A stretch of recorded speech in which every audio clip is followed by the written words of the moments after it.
Sa ibang bansa pa ito galing, no? Sa ibang, sa Ibayo, no? Galing to sa, Africa.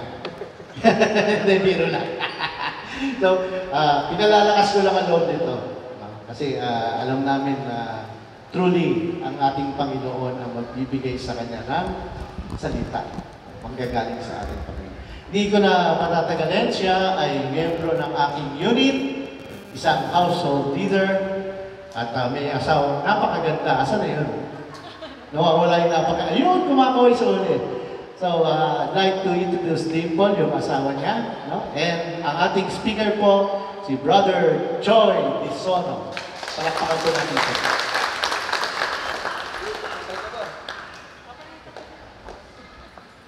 Thank you po, Brother. Magandang lalaki ka rin. Yes po. Hey, mga kapatid, pwede po ba tayong dito na yung iba? Para mas marinig o para makita ko po yung kagwapuan at kagandahan niyo. Pwede po ba dito na yung iba? Mas malapit.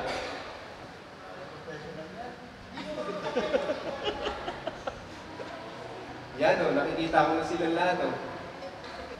So mga kapatid, Brother Choi nga pala ng Aligada Unit at ako po ay graduate September 2022 po at naging household leader after 2 years po. So, papakilala ko pa ba? Papakilala ko po sa inyo. Magandang mga asawa nga. This is Dimple. Tayo ka naman. Thank you. So, mga kapatid, naririto nga pala tayo upang pagnilay-nilayan at talakayin po yung naayon sa ating kultura at sa ating community. So mga kapatid, balikan lang po natin yung nakaraang talk 1. Tinalakay po ng gwapo nating kapatid na si Brother Gilbert Avalos. So sa talk 1 po, pinapakita ng ating buong pagsuko sa ating mga asawa, hindi lamang po sa ating asawa, lalo na po sa ating Panginoon. Ang CFC ay hindi lamang isang samahan o grupo ng panalangin, kundi isang Kristiyanong komunidad na tinawag ng Diyos upang mamuhay bilang kanyang bayan sa CFC. Tayo ay nagkakaisa sa pag-ibig, pananampalataya at paglilingkod sa ilalim ng isang pangakong sagrado na nag-uugnay sa ating Diyos at sa iisang magkakapatid kay Kristo.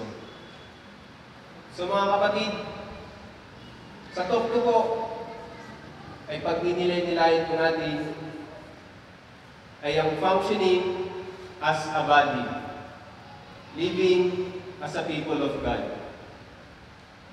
Sa Tagalog po ay ang paggalaw o pagganap ng ating katawan sa ating community. So, ang katawan ay kumakatawan po sa ating community, mga kapatid. Amen? Na binubuo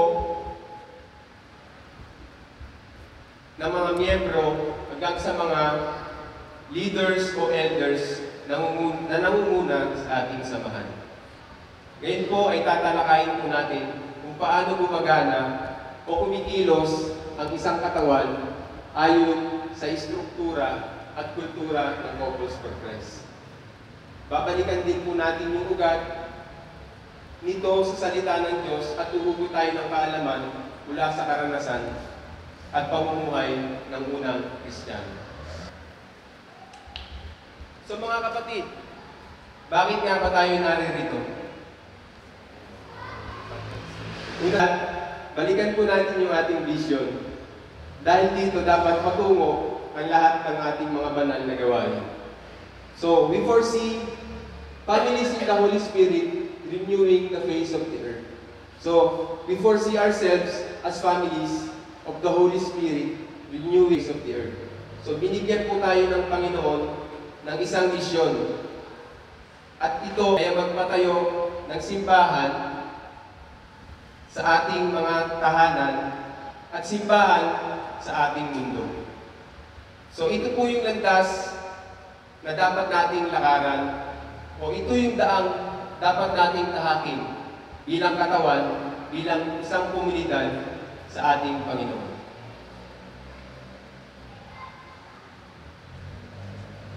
So po tayo pong lahat ay pinili ng ating Panginoon. We are chosen people. Sabi nga ni San Pedro, ngunit kayo ay isang lahing pinili, mga maharlikang pari, isang bansang hinirang, bayang pag-aari ng Diyos, pinili upang magpahayag ng mga kahangahangang ginawa niya. Siya ang tumawag sa inyo mula sa kadiliman patungo sa kanyang kahangahangang paraan. So mga kapatid, ang talatang ito ay maaari natin sa buhay sa pamamagitan ng pagkilala sa ating pagkatao bilang anak ng Diyos. Paglilingkod sa Kanya at pagpapahayag ng Kanyang mga kahangahangang gawa dito sa ating mundo. Mga kapatid, Diyos ang lumikha ng Couples for Christ. Diba? Amen? Kung hindi ito sa Diyos, siguro matagal na nawala ang CFC. So matapos niyang baguhin ang buhay natin at palawagin ang ating community sa iba't ibang bansa, so tayo pong lahat ay inatasan niya na magsalita. Hindi basta magsalita, kundi ipakalat ang kanyang banal na salita sa iba't ibang mundo. Amen? So, hindi naging madali ang misyon na ibinigay sa atin ng Panginoon. Kaya, dapat mga kapatid, tulong-tulong tayo. Kailangan natin gumalaw bilang isang katawan at sa isang direksyon sa paraan na kalugod-lugod sa ating Panginoon. Noon pa man, hindi rin naging madali ang gawain ito para sa mga unang Kristiyano. Sabi pa nga ni San Pablo sa Corinto, una sa lahat, nabalitaan ko na kayo'y nagpapangkat-pangkat sa inyong pagtitipon, at ako'y naniniwalang may katotohanan iyan. Kailangan nga magbukod-bukod kayo upang makilala kung sino-sino sa inyo ang mga tapat. So ano ang gagawin ko ngayon? Ipagmamalaki ko ba kayo dahil sa bagay na iyon? Hindi ko gagawin iyon. So kahit doon pa man, mga kapatid, noong panahon na yun, nasariwang-sariwa pa yung alaala doon. Ang lahat ng kanyang mga ginawa at mga problema pinagdadaanan nila ay kulang sa mga pagkakaisa, kapayapaan. Minsan nagkatalo-talo sila, nagkakainggitan. May problema rin sa pag-unawa sa mga turo ng Apostoles. Minsan nga po, nakarating kay Apostol Pablo ang mga pangyayari sa isang Christian community. Pinagtalunan nila kung ano ang pinakamalagang regalo ng banal na Espiritu. At sa pagkatalong iyon, dumating sa punto na sila po ay nagkagalit-galit. Na sila sa gustuhan nila manaig sa pangatwiran. Nakitaan din sila ni Apostol Pablo ng paggugrupo-grupo o pagbabarka-barkadahan. At sa tuwing magkakaroon ng mga Lord's Supper, sila yung mga magkakasama at merong ilang nasa isang tabi, kung minsan yung iba ay nagugrupo-grupo.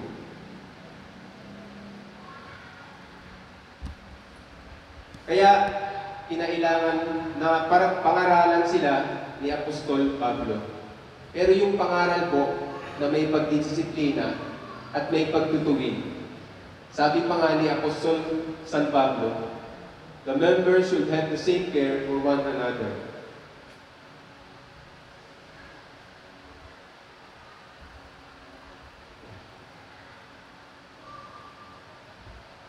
For one another. And whether one member suffers, all the members suffer with it.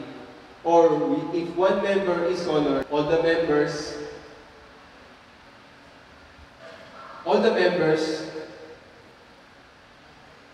suffer with it. Or if one member is honored, all the members rejoice with it. And there is a saying, sakit ng kalingkingan, naman ang buong katawan. Alam niyo po ba yung mga kapatid yung saying na yun?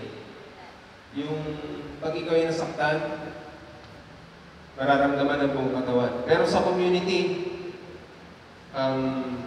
example ko lang po is be with you. Sa yung nangyari ng nakaraan sa may parking. Yung may nag-park, nalaman na CFC po tayo.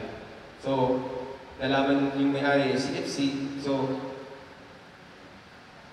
naramdaman po natin yung, kasi CFC siya, tatak CFC. So, naramdaman po ng bawat isa yung ginawang mali ng ating kapatid. Di ba po? Amen? Isa pa pong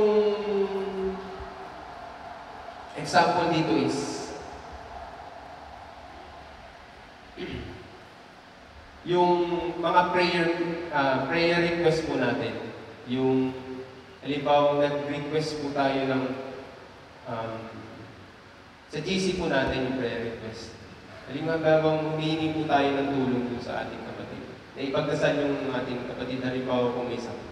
So, tayo po ay tumutugon, nagbibigay ng comfort upang at least mabawasan yung bigat na nararamdaman ng ating kapatid.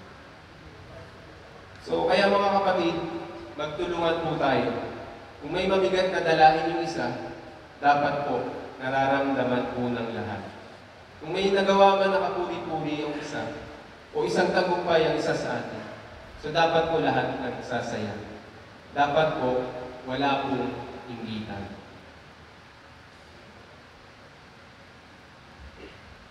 Ang ibig sabihin nito, kailangan po talaga natin ng pastoral, matatag at matibay na pastoral structure ng community. The community today is no different from the past. We need to form as one body. Sabi nga ng isang Christian writer, anytime you spend a lot of time with someone, challenges will arise. It was no different then, and it's no different now. But the key is to remember that as believers, we belong to a community of people, and we are responsible to that community of people. We are expected to share our gifts and talents with each other. We are expected to love, to be generous, to be encouraged, to live in unity, and to be humble. Why? Because that's how the world will know that we belong first to Christ and second to each other. So, we are expected to share our gifts and talents with each other. So, paano po natin gagawin? How do we build up the body?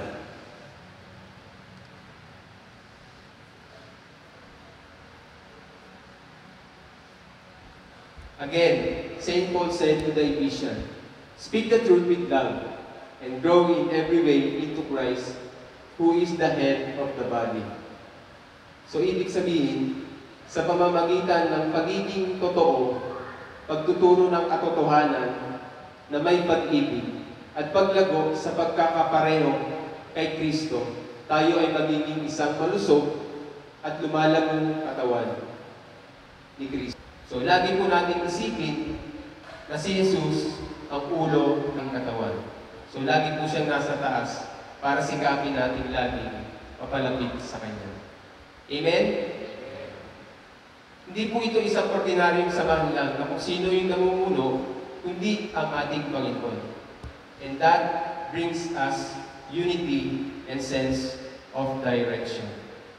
Sabi pa nga ni Apostol Pablo,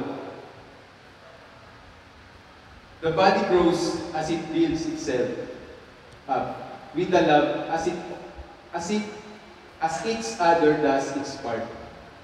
So, habang nakakasanayan natin yung pagdadala, ay lalo pong tumitibay po ang ating community.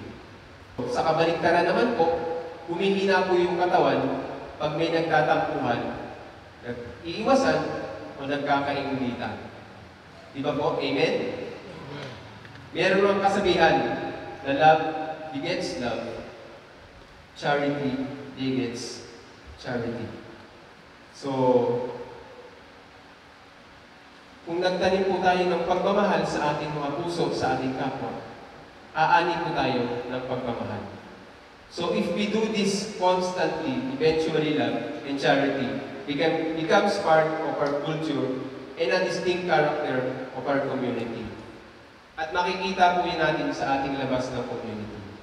So, makaka-encourage po tayo ng mga ibang tao na hindi pa CFC. Halimbawa, nakitaan tayo ng magandang, ay, ang ganda naman ng mga pagsasama. Ay, ang babait naman nila. Ay, nagtutulungan, ang babait naman. So, may encourage po silang, may encourage natin sila na maging CFC o sumali po sa ating community.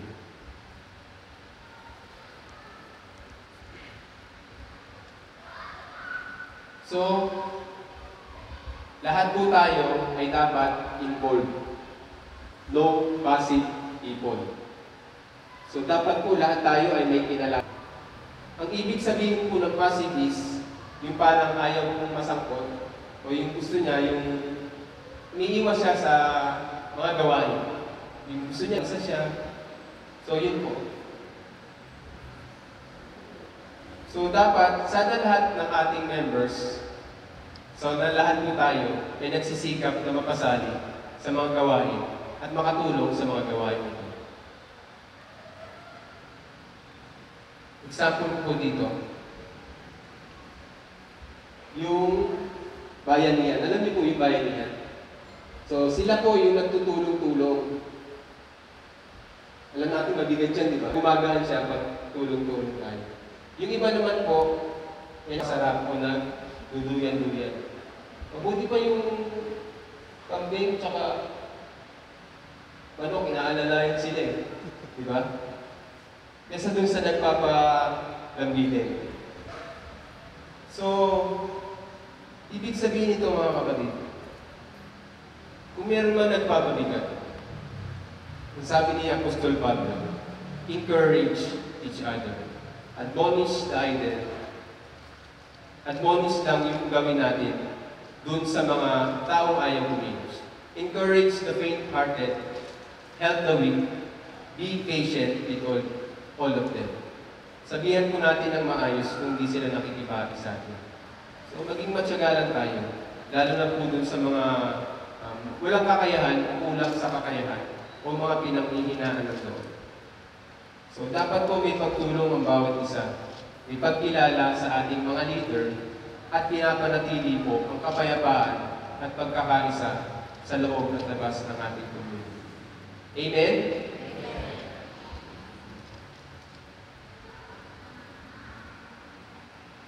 Our first position in this community is to be as children of God and brothers and sisters in the Lord.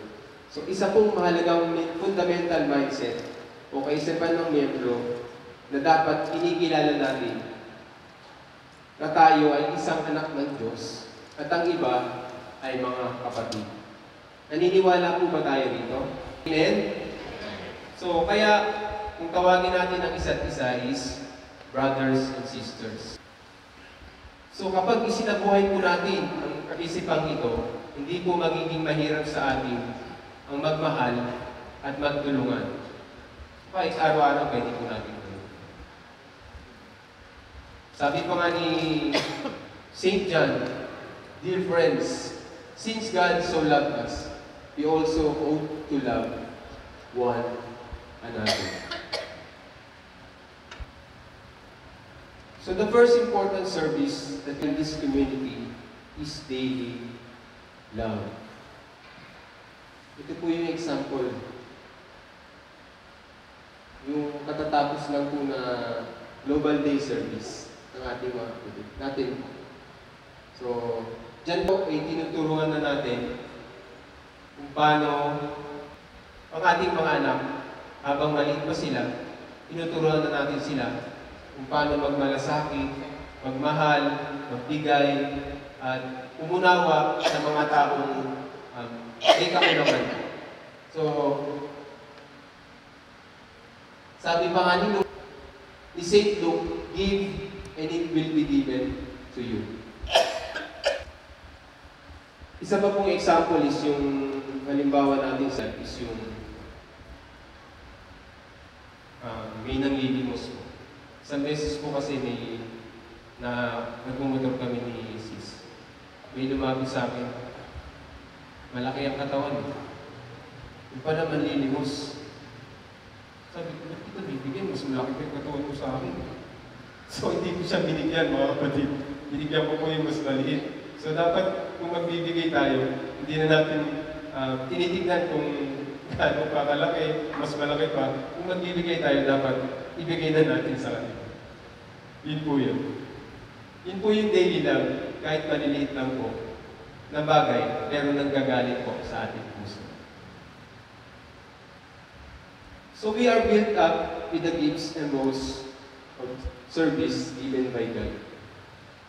Brothers and sisters, when the Lord give you something, gifts like talents and spiritual gifts, use it. So dapat gamitin natin yung mga gifts na yun. Kung binigyan ka niya ng responsibility, halimbawa isang role sa kung maging isang facilitator o household head, o kung dahan ka na mag-mission sa ibang probinsya. Mga kapatid, wag po tayo tatanggi. So dapat gawin natin. Kung marunong tayong mag-gitara, so mag-gitara po tayo. Kung ginawa kang household head, bigay mo lahat ng magagawa mo upang magampanan yung pagiging leader. Kaya nga, sabi muli ni St. Peter, whatever gift you have to serve others, use it. Each gift of the Spirit is given for the common good. So yung mga regalo na galing sa Panginoon, ay parang balon na habang sumasalo ka ng tubig, lalo pong bumabalo o lalo siyang lumalalim. So gamitin mo natin sa pagkanta yung ating mga talent. Gamitin at subukin na lalo tayong gagaling sa pagkanta. So mga kapatid, binigyan po tayo ng spiritual gifts ng ating Panginoon. Hindi yung pang sarili o ipagmayabang. Binigyan po tayo ng spiritual gifts, mga talento, upang maging inspirasyon at to inspire others, people. So, mga kapatid,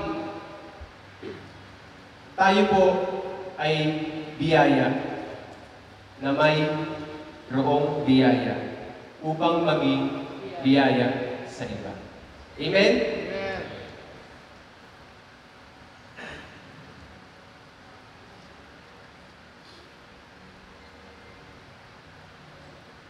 Sorry.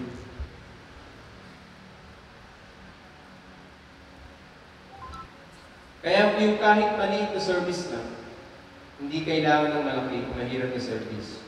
Yun lang maghain tayo ng pagkain sa ating pagkainan sa ating pamilya. Isa na yung service sa ating pamilya. So magsalansan lang tayo ng buwan habang may CLP, tumulong tayo sa kanila sa pag-arrange, o kaya yung mga kapatid natin na bababa at nagkakarga ng mga instrumento, isa na po yung service, mga kapatid. So, pero kung tinawag tayo ng ating Panginoon sa mas malaking service, mga kapatid, uli, huwag kang tatanggi. Sabi nga, to those more is given, more is expected. Ang mga taong pinagpala ng mas maraming kaloob, talento, kaalaman o kapangyarihan o kayamanan ay may mas malaking pananagutan na gamitin ang mga ito ng matalino at para sa kabutihan ng ating kapwa. Naalala niyo po ba yung Spider-Man? Lumilipad ba yun? Si Spider-Man, di ba po may uncle siya? So yung uncle niya bago mamatay, may sinabi sa kanya, with great power comes great responsibility. So hindi ka bibigyan ng Panginoon ng katungkulan at kahayaan ka na lang yan. Bahala ka na dyan. Hindi po ganun ang Panginoon. Pag binigyan ka ng katungkulan ng ating Panginoon, asahan mo, na laging nasa likod natin ang ating Panginoon. Tignan mo sa likod mo. So, yun nga. God gives us spiritual gifts and talents. Hindi nga para pansarili lamang o ipagmayabang ito. Sabi ko nga kanina, binigyan tayo ng Diyos nito upang maging inspirasyon or to inspire other people. So, we are built up through our evangelization and service to the church. So, mas maganda siguro pag may CLP, yung mas magandang akayin natin yung ating mga kamag-anak, o yung ating mga kapatid, o yung kaibigan, o mga kamag-anak natin sa CLP. So, ngayon, sa mga dating na CLP, the more we bring to the mission, the more you become to the mission. Subukin mong sumama sa ibang lugar. The more you see that you are being used by the Lord, the more you want to go in the mission. So mga kapatid, we grow as we serve others. Habang nakikitaan natin na nagiging masigla ang community natin, at nakikita tayo ng kakaibang paggalaw ng kamay ng Panginoon sa buhay natin, so lalo pa tayo tumitibay. Pero, kailangan po natin ang order. 2-piece chicken. And 1 extra rice. Di ba joke lang? There is a need for order, mga kapatid. Ano ba yung order natin? Kahit na lahat ng member ay ganun na, may pagmamahal, nagsuserve, kailangan pa rin natin ang order. Kaayusan, para magkaroon ng tuloy-tuloy na pagana ang ating buong katawan. Sabi Exodus, for proper functioning of the body and care of members. So kailangan ng maayos na paggabay sa mga miyembro at sa buong sambayanan. Kailangan may namumuno na tinalaga ng Panginoon at kailangan din ang paggalang ng mga miyembro at pagsunod sa mga namumuno. So mayroong nasa taas na nag-aalaga, so dapat mayroong mga miyembro na gumagala at sumusunod sa mga leaders. Amen? Amen. Amen.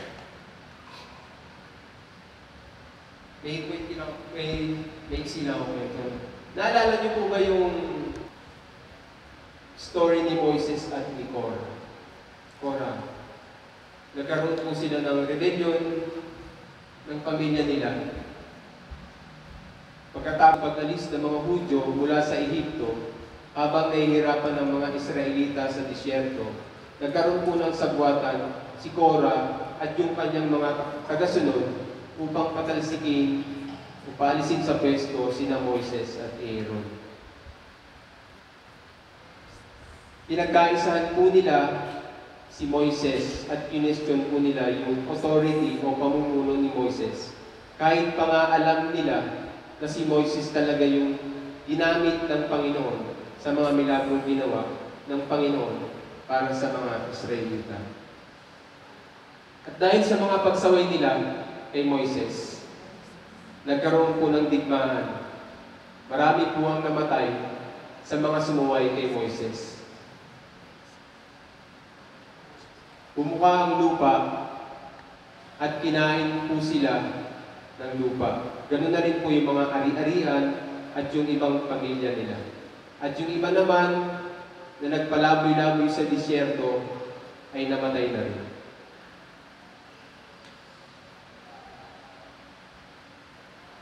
So God is a God of order and peace.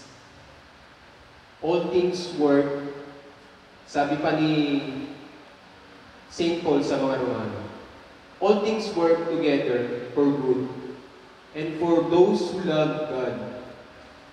So mga kapatid, alam niyo ba na ang katawan ng tao ay sobrang komplikado? Ngayon ko lang ito nalaman mga kapatid, hindi pa ako nito, hindi ko pa malalaman. Meron 30 trillion cells tayo dito sa ating katawan. At mayroong 12 organ system. So grabe, di ba? Yung mga pagkakaayos ng ating mga organ, yung mga ugat natin, ganun kagrabe ang Panginoon. Kung paano niya inayos yun at sabay-sabay niyang pinagana ng walang sablay. So just as our bodies have many parts, and each part has a special function. So it is with Christ's body.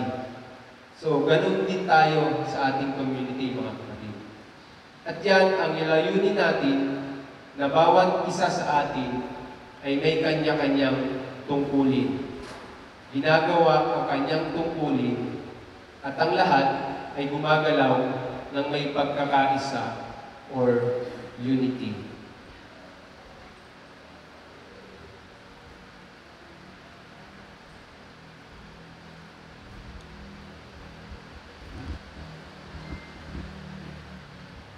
So first order in our personal lives.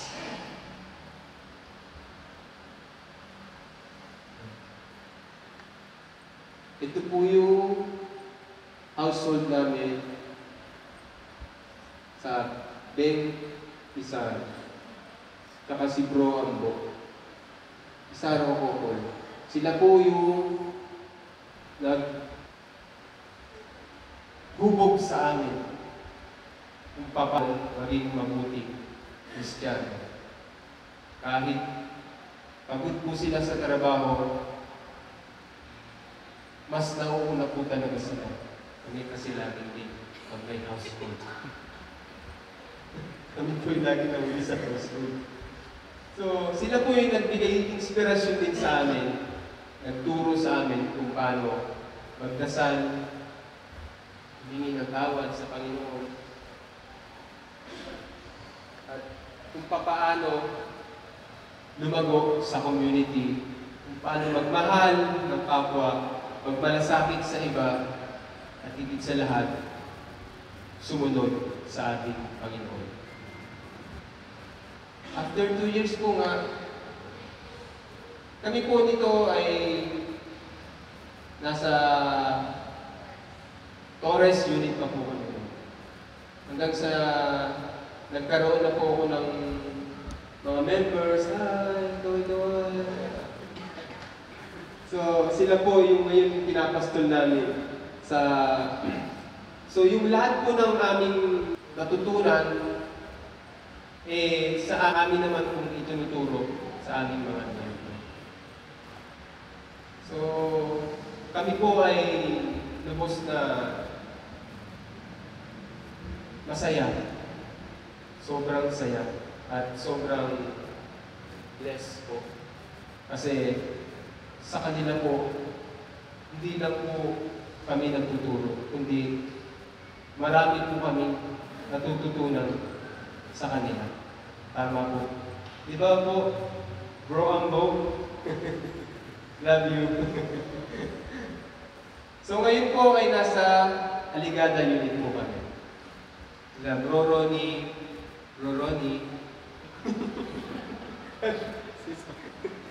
Ina Rubela. So, ito po ang ingratitude po. Dapat po, we should always pray for our leaders because they are God's anointed ones to be our spiritual guide and our shepherd.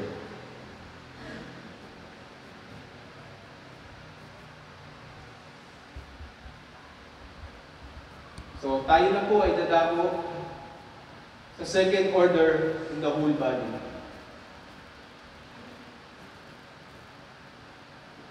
So, mga kapatid, siyempre pag may katawan, may ulo. Amen? So, ang ulo po natin ay si Jesus Christ. Amen? Sabi pa nga ni San Pablo sa Corinthians, now you are the body of Christ, and each one of you is a part of it. Ibig sabihin, Maaari po natin isabuhay ito sa pamamagitan ng kilala sa ating mga kaloob. Pagtutulungan sa bawat isa at pagiging bahagi ng isang mas malaking layunin na magdala ng pag-ibig at pag-asa sa ating mundo. So without governance, we can only expect chaos and efficiency. So maaasahan po natin ang Panginoon na magbigay sa atin ng mga taong gagabay sa atin. Dahil sa kanyang community na ito. So siya ang nagtatag ng Couples for Christ. Amen?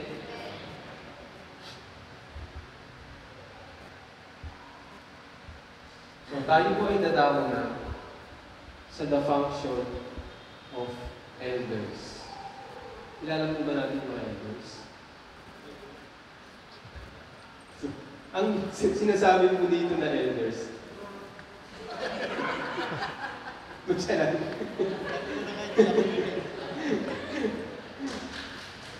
Sila po kasi yung bahagi ng ating struktura. Bahagi ng governance. So, pag sinabi po natin elders, sila po yung mga binasbasan ng ating Panginoon na mamuno sa ating community. Sila din po yung kung tawagin natin ngayon mission board. Yung may mga assignment sa iba't ibang mission. So, sa Bible, ang Diyos ay maraming beses po na inahalin tulad sa agila.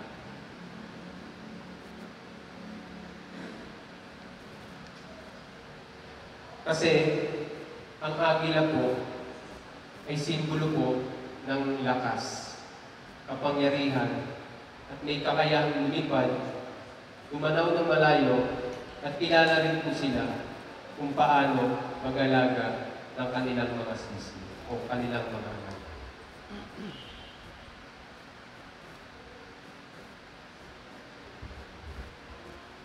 Sabi pa nga sa Deuteronomy, like an eagle protecting its nest, over its young, God spread out His wings, took hold of His people, Israel, carried him on His back. So ngayon sa unity, the elders are given the power over us and are placed above us. But they are not to be admired for their magnificent and power. They are because we need a channel of God's vision para po dumaloy sa atin yung mga gustong iparating sa atin ng Panginoon. And also for wisdom that comes from our God. So importante po yun para magkaroon tayo ng matuwid na pamamahala o yung righteous governance. And for that anointed authority ay napaka-importante po. But in fact, lahat po tayo ay mga servants. God's servants like us. So tayo pong lahat ay pare-pareho. Sabi pa nga ni St. Matthew, the greatest among you will be your servant. So, lahat po tayo ay alipin lang. Pero po sa mata ng ating Panginoon, huwag na huwag po natin mamaliitin ang pagiging alipin. Kasi po, para sa ating Panginoon, ang pinaka-alipin sa lahat ay pinaka-takila. Sabi rin sa mga Hebrews, obey your spiritual leaders and do what they say. Their work is to watch over your souls, and they are accountable to God. So obey your leaders. Ganon kasimple yung sinabi ni St. Paul. Hindi niya sinabi na sumunod kayo kung sa tingin nyo ay mga wise ang mga elders nyo. God will give them the wisdom enough to guide us. So magtiwala tayo, nagagabayan din sila ng banal na Espiritu. So, iba't iba po ang mga grupo ng elders sa Couples for Christ. CFC International Council po, ang pinakamataas na konseho na nagbibigay ng pangkalahatang direksyon sa buong movement. Ang World Board of Elders naman po ay nagbibigay ng gabay sa mga pangunahing desisyon at formation sa International Council. Elders Assembly naman po, kinakatawan ang mga senior leaders na patuloy na sumusuporta sa spiritual na paglago ng community. And sa National Council and Area Council, sila naman po yung namumuno sa bawat bansa kung saan naroon ang ating mga chapter. Sila rin po yung nangangasiwa sa mga distrito o malalaking lugar. Higit sa lahat, ang ating chapter head, sila naman yung direct gabay sa mga miyembro ng kanilang chapter o lokal na community. Susmilan po.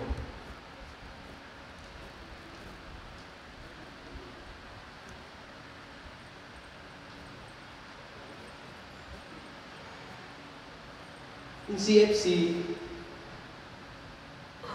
the highest governing authority is the CFC Council in Manila. So, ang pinakamataas na namumulong otoridad sa Couples for Christ ay ang International Council. Ito po ay matatagpuan sa Manila at binubuo ng 9 na kasapi, mga officers, directors, at members. Sila rin po yung nangunguna at sa pagpapatakbo ng pang-araw-araw na gawain ng ating community. Meron po silang pinakamataas na utan pagdating sa pag-aalaga at paggabay bilang isang katawan ng CFC. Sila rin ang tungkulin at karapatang magtalaga ng mga pinuno sa iba't ibang larangan ng paglilingkod upang masiguro na maayos na natutupad ang mga gawain sa bawat antas ng ating community. At higit sa lahat, sila po yung nagpapaalala at nagtutulak sa atin na patuloy natin tuparin ang misyon na ipinagkatiwala sa atin ng ating Panginoon. Ang maging tunay na saksi ng kanyang pagmamahal sa ating matahanan sa buong mundo. Patuloy natin ginagampanan ang misyon na ibinigay sa atin ng Panginoon. At dahil sa paglawak ng misyon ng Couples for Christ, kinakailangan din magkaroon ng mission corps sa iba't ibang bahagi ng Pilipinas. Ng mundo, sorry.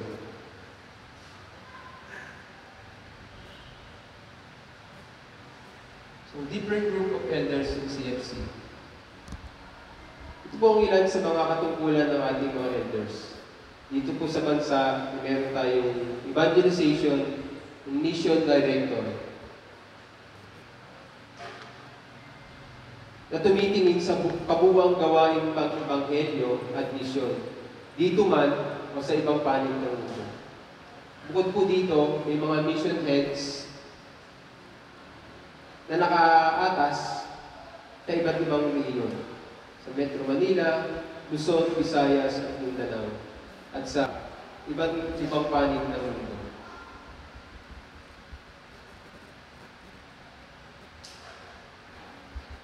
So kung nag-aalala kayo na sa pagbibigay ng kapangyarihan na magdesisyon para sa ating mga elders, siguro hindi dapat tayo mag-alala, mga kapatid. Merong proper check and balance at higit sa lahat, we have a godly corporate culture. Merong collegiality, sharing of responsibility, nagkaka-examine ating mga elders, and as much as possible, they decide based on consensus. Hindi lamang po sa isang tao ang nagpapasya. They exercise mutual care and correction. So kapag po may mali sa desisyon ng isa, kultura po natin na itinutuwid ng ibang mga kasama at maluwag na tinatanggap ang mga pagtuwid na iyon. So, pwede po tayo mag-appeal sa higher authority. Ang Board of Elders ang siyang tumutulong at sumusubaybay sa performance ng International Council. Sila rin po yung nagsisilbing mentors at tagapayo ng International Council upang masigurong lahat ng ginagawa ay naaayon sa mission at values. At higit sa lahat, naturan na natin, nasa sistema na natin yung submission and accountability to the Catholic Church. Ito ang pinakamahalaga sa lahat. Ang ating mission and vision.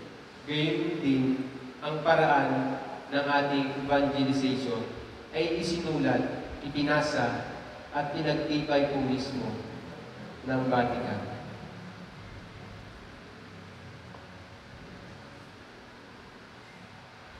So kung tayo po kung meron po tayong mga alalahanin, mungkahi, mensahe mula sa Panginoon, maaari po natin itong iparating sa tamang daluyan. Una, sa ating mga household head. So pagkatapos po is paakyat na ng paakyat sa mga nakakataas. So hindi ito tungkol sa hierarchy, kundi tungkol sa kaayusan at paggalang sa istruktura ng katawan ni Kristo. So, lahat tayo ay may tinig sa community, mga kapatid. Lalo na may kaloob ng prophecy o discernment. At ang mensahe nito ay pinapakinggan, sinusuri, at pinapadaloy ayon sa kalooban ng Diyos. Sa ganitong paraan, nanatili tayong isang mapagmahal at maayos na community, kung saan ang bawat isa ay nakikibahagi, nakikinig, at sumusunod sa isang Espiritu. So, mga kapatid, gawin natin ang lahat ng may paggalang at may pagkakaisa. Ano man po yung maging desisyon ng ating nakatataas, tanggapin ito natin ng may kababaang loob at tiwala. Sapagkat alam natin ito ay dumaan po sa panalangin, discernment, at pagkakaisa ng mga elders na ginabayan ng Espiritu Santo. So kung sakaling may mga bagay tayong kailangan linawin o parating, maaari tayong dumaan sa tamang daluyan. Ngunit kung kinakailangan, maaari tayong dumiretso sa nawan ng katataas, basta ito ay ginagawa ng may respeto, tamang hangarin, at pagmamahal sa ating kapwa.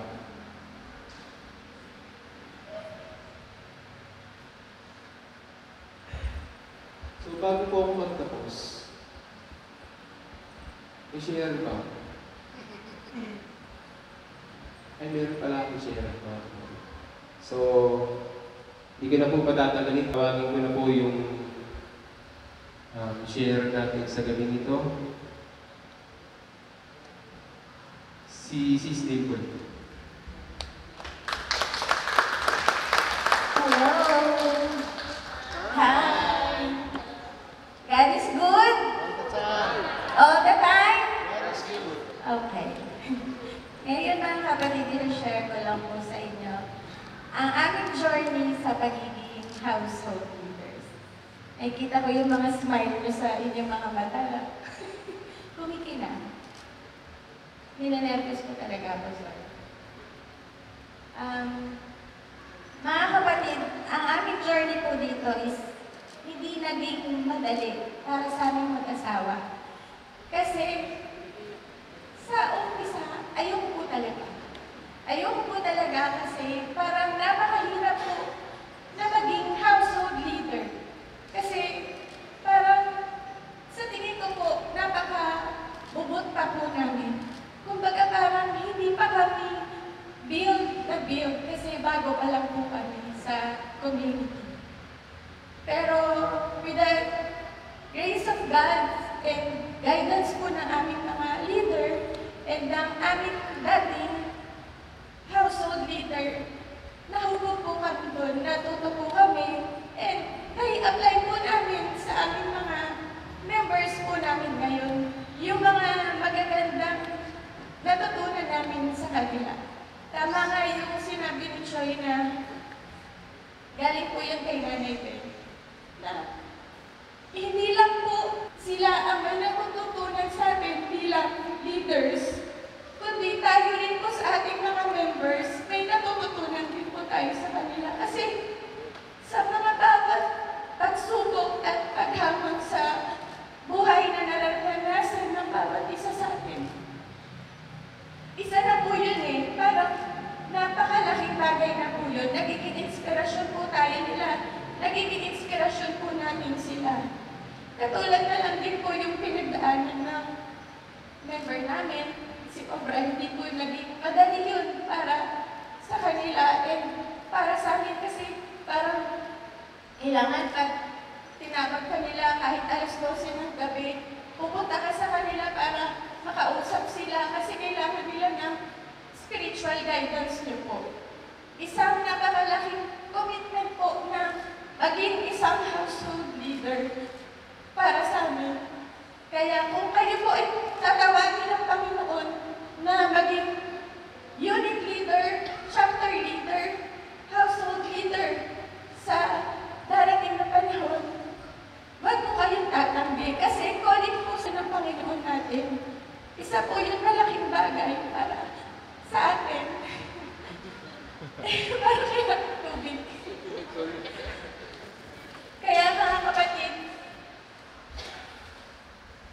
wag po kayong tatanggi and parati po kayong makikinig sa mga leaders. Obedience, humility, respect, kasi napaka-importante po natin yan sa community. Lalo na po, meron tayong mga harvest na bagong mga members. Maging isa po tayong good example. Alam ko hindi po tayo perfecto. Marami po tayong pagkakaiba, iba-iba. Pero ang maganda po sa community natin, despite na hindi po tayo minsan magkakasundo, pero pag meron tinawag na service sa atin, nakikita ko po, sama-sama pa rin po tayo, tsaka tulong-tulong pa rin po tayo. And,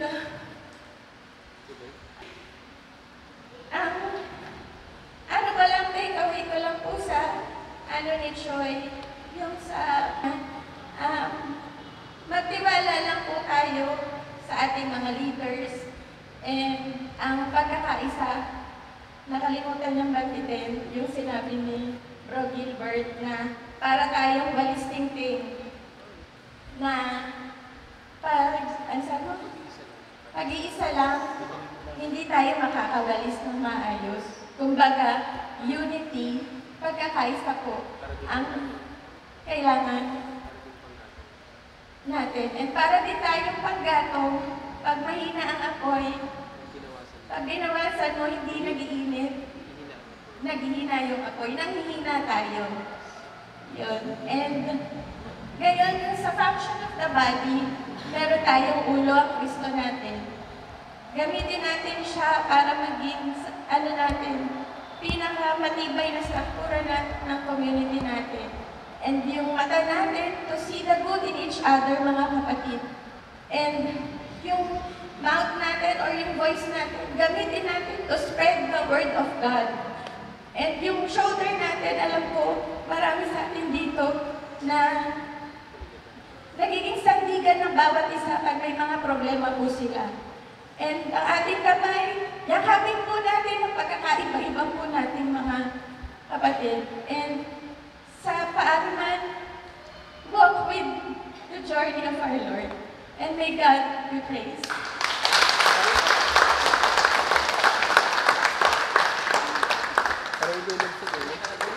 Nag-share ba ako? Parang hindi.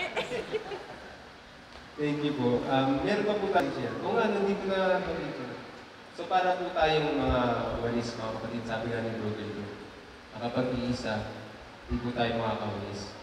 Pero pag marami, saglit lang, makakawalis at makakawalis. Pero para din tayo mga panggatong mga kapatid, na kapag binawasan natin ng panggatong, unti-unti po tayong ihina, mamamatay po yung apoy.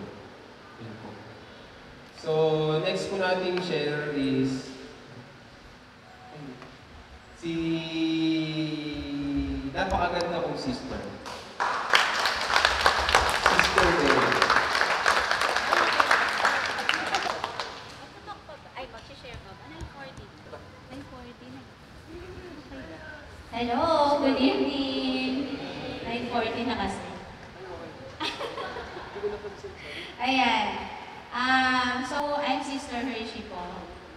Graduate kami ni Happy 2016. So, 9 years na tayo dati. So, magte-10 years na kami.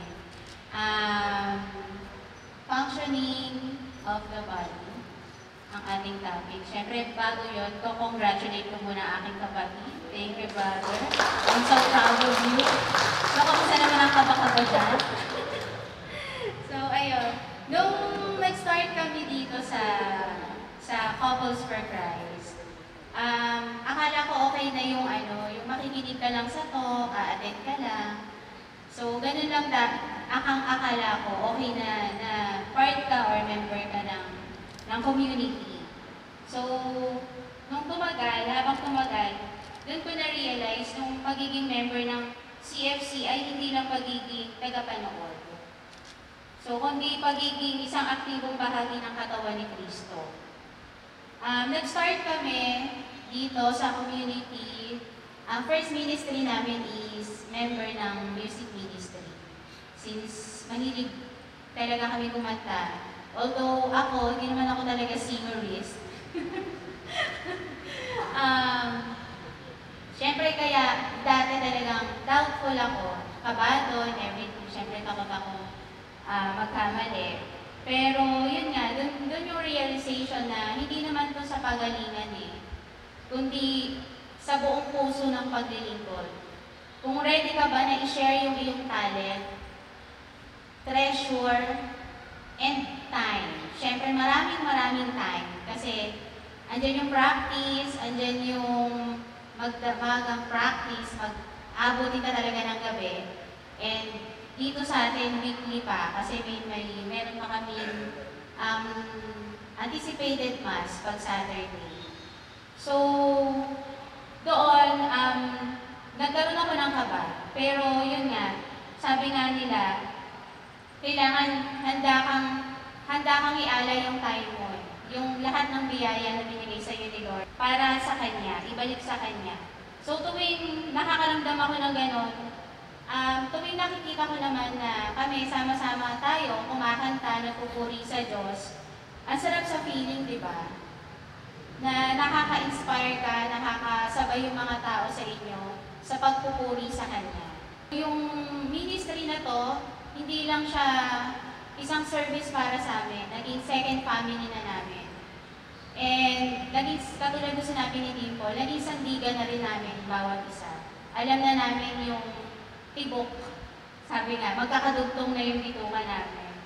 So after that, tinap kami to be household head. Household head. Siyempre, ang aming first na nakasama is ang Miranda couple. Hello.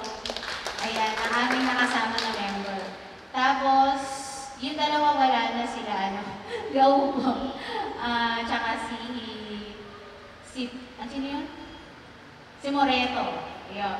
Siyempre, katulad na sinabi ni Dipo, napaka-challenging talaga maging household head. Siyempre, iba-iba yung ugali ng mga members, iba-iba yung pakikisamahan mo. Andun yung yung mahirap buuhain ang schedule para sa time ng household meetings, household activities. Pero sa halip na ma-discourage, yung realization doon, binigyan tayo ni Lord ng binigyan tayo ni Lord ng doon ko natutunan maging mas patience and understanding. Since iba-iba nga yung naging ugali ng mga kasama natin. meron diyang, sabi nga, ito ay tawag ng, ang pagiging household head ay hindi ito posisyon. Ito ay tawag ng paglilingkod. It's about guiding, loving, and guiding, and journeying with people towards Christ. At kahit mahirap, basta alam mong si Lord yung tunay na head ng ating household, at tayo yung kamay at puso ng household. Then natap kami as Kids for Christ coordinator. So simpleng, akala namin dati, madali lang siyang gawin. Simpleng pagtuturo lang sa mga bata.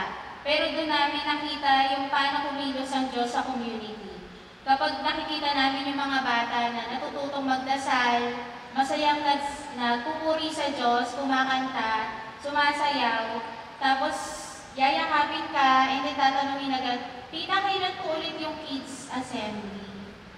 Diba? Yung mga ganon. Tapos katulad yung sharing ni Kuya kanina sa GDS, yung makikita mo sila na masaya silang nag-share sa kanilang, sa mga tao na less fortunate, napapalapit sila sa Diyos. Isang blessing yun para sa amin na naging part kami ng service na to.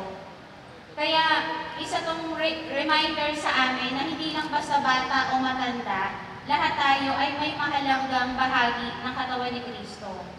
Then tinawag din po ako maging katikista ng Diyos. Kaya kasama ko po sila si Sen and si Che. Pero sila po ay nagtuturo sa Sanes. Ako po hindi pa po ako nagtuturo. Dito pa po ako sa parish. Isa din po itong very challenging talaga na service kasi syempre, hindi talaga may iwasan may makukulit na bata. Minsan, madalas pa po matatanda. Sorry. so, kaya challenging talaga siya. Pero, doon ko mas naunawaan yung pagiging people of God. Hindi madaling magturo, pero masarap sa pakiramdam na alam mong nailalapit mo yung mga tao to or nare-remind mo sila na maging mas malapit pa sa Diyos at mas makilala pa yung Diyos. So, nagpapasalamat ako na sa lahat ng service na tinawag sa akin, tumugon ako ng yes, katulad nga ng sinabi ni Dimple. Kaya ngayon, natutunan kong hindi mahalaga kung gaano kalaki o kaliit ang ating ginagawa. Ang mahalaga, ginagawa natin ito ng may pagmamahal, pagkakaisa at pananampalataya. Dahil tayong lahat ay buhay na bahagi ng katawan ni Kristo. Ang bayan ng Diyos na patuloy niyang ginagamit para ipakita sa mundo ang kanyang pag-ibig. Love, love, love. God bless po all. Thank you, sister. So,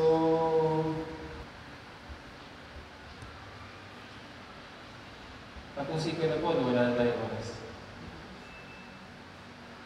So, yun lang mga kapatid, panghuling So, nais niya tayong hubugin at tinatag bilang kanyang sambayanan upang maayos sa pagbabaran natin ang misyon at layunin natin niya para sa ating community. So, maging obedient lang tayo mga kapatid. Muli, kung may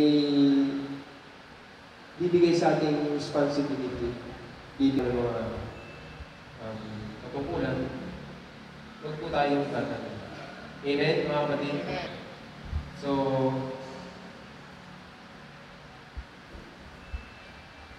may God be praised. Thank you po.